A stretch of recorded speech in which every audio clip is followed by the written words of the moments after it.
Сәлем достар, сіздермен бірге мен Балжан, блогер. Қазіргі таңда көптен бері сіздерге шығармай кеттім деп бос сөз жиі айтатын болып кеттім.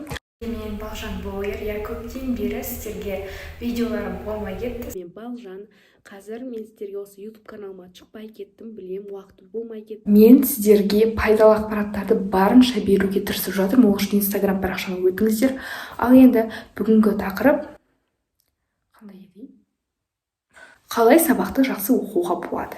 Осыған дейін бірінші часть, екінші частьтарды түсірген болатын, ал енді бұл үшінші частьті, яғни сіздермен бірге қазір қалай сабақты жақсы оқуға болады дегенде айтатын боламыз. Бірақ та кешке дейін бір кеңестерде емес, жаңа кеңестерде сіздерге ұсынатын боламын.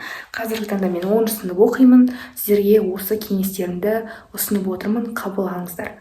Сабақ кезінде жалпы мысалы таңертең сабақтарыңыз болса, сіздер уже түсте келіп ұйқыларыңыз келеді. Но ол дұрыс емес деп ойлаймын өз басым, себебі және сіздерге оған кеңес бермеймін. Неге?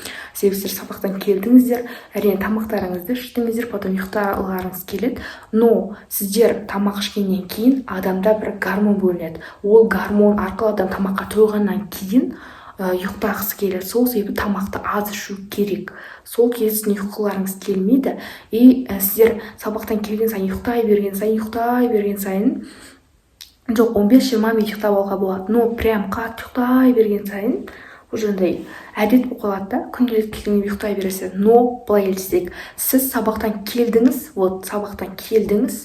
и тамағыңызды іштіңіз, потом 15-20 минут көзіңізді жұма тұрыңыз, будильник қойып, или далаға шығып келіңіз, потом тәттілер сабақ оқитын столыңызға алып келіп алып, сабағыңызды реттеп алып, уже сабағыңызды оқып тастаңыздар. Неге? Себебі сабақты кейін оқи саламын, сабақ оқу оңай деген сияқты нәрселерді істей берсеңіздер, уже ол қиын болып кетеді. Сол үшін сіздерге айтарым, уже ұмытылып кетеді адамның басынан. Сіз сабақтан келгеннен кейін міндетті түрде сабағыңызды нетіп алып оқуыңыз керек, тамағыңызды ішіп алып. Неге? Себебі ол сізге бір пайдасын алып келеді. Сіздер сабағыңызды оқып бітіргеннен кейін от души демалып ұйықтасаңыздар болады.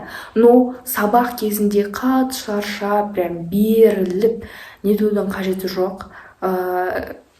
Кейбір 10 мен 11 сыныпта өте қиындай түседі. Мен ол жақта түсінемін. Көп айтады 10 сыныптар қиын деп, потому что мен қазір өзім 10 сынып болғандықтан қазір ұбт-ға дайындық болып жатыр. Қазірдің өзінде сабақ бар, жұмыс барлығы прям қабаттасып қиын болып бара жатыр да, шыны керек. Ал 8-9 сыныптарға айтарым, сіздердің кездеріңіз керісінше оңай. 9 сыныпта госэкзамен болады, бірақ госэкзаменде өте оңай болады сіздерге. Сіздердің өткен тақырыптарыңыз болады.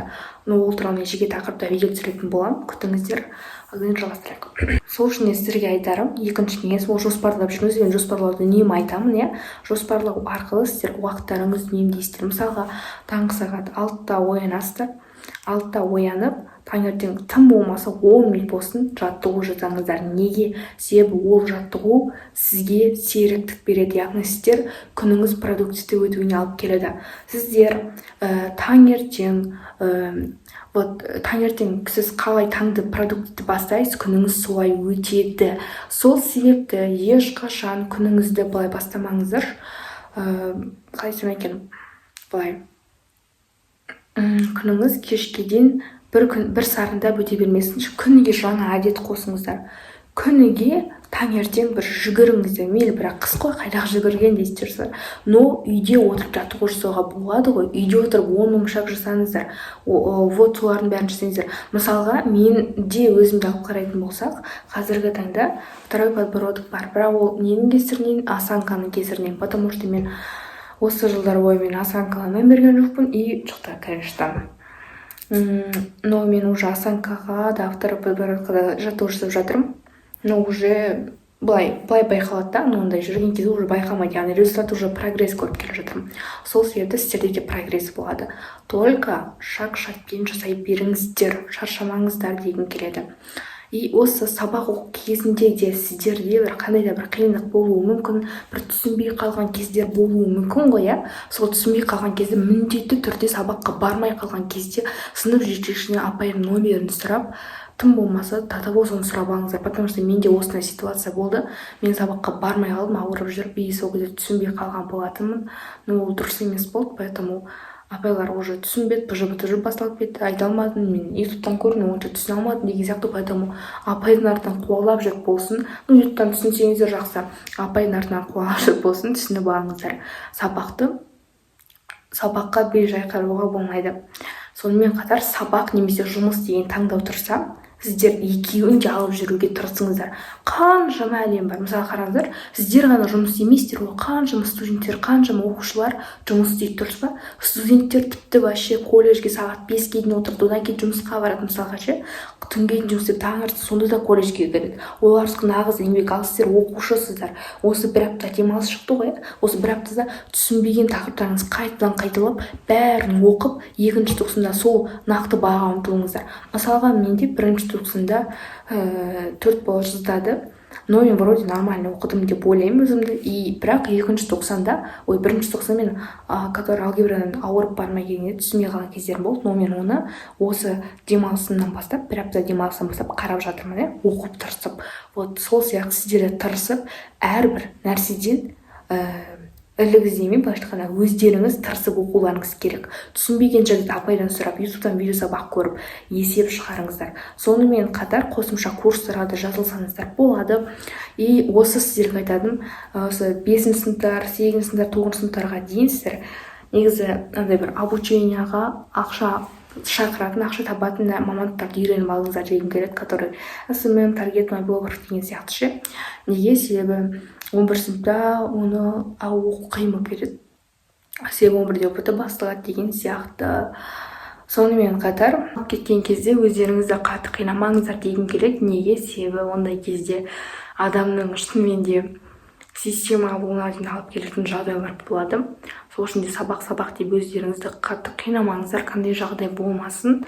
Ең бірінші денсаулық қой негізі. Әсіресе ұбт 11 сыныптарға айтарым, өздеріңізді қатты қинамаңыздар, себебі ол денсаулыққа кері әсерін беруі мүмкін.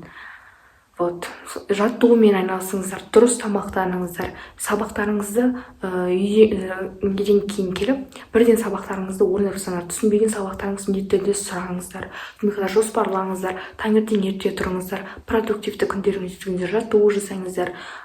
Сонымен қатар достарыңызбен нәрселер болуы мүмкін ғой, который киноға шақырып, мысалы киноға шақырып, үй жұмысын орындау деген сияқты нәрселер болса, сіздер үй жұмысын орындау таңдаңыздар. Неге? Себебі киноға шақыру деген ол барасыздар, но киноны көріп қайтасыздар десе, одан бір күшті мынандай нәрсе алмайсыздар ғой. Достарыңмен ойнау керек қашан? Суббота, жексенбі күндер бар, демал. А вот именно осы күндері сен сабаққа зейініңді аударуың керек.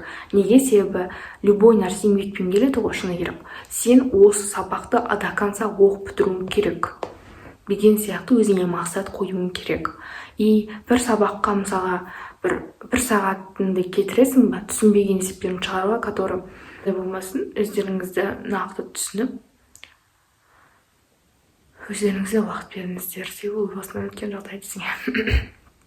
Вот.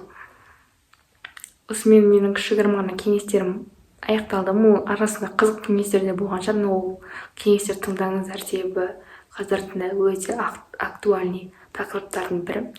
Сонымен қатар SMM обучение жайлы толығырақ менің инстаграмымда біле аласыздар. Сау болыңыздар. Мен сіздерге көп видео шығаруға уәде беремін.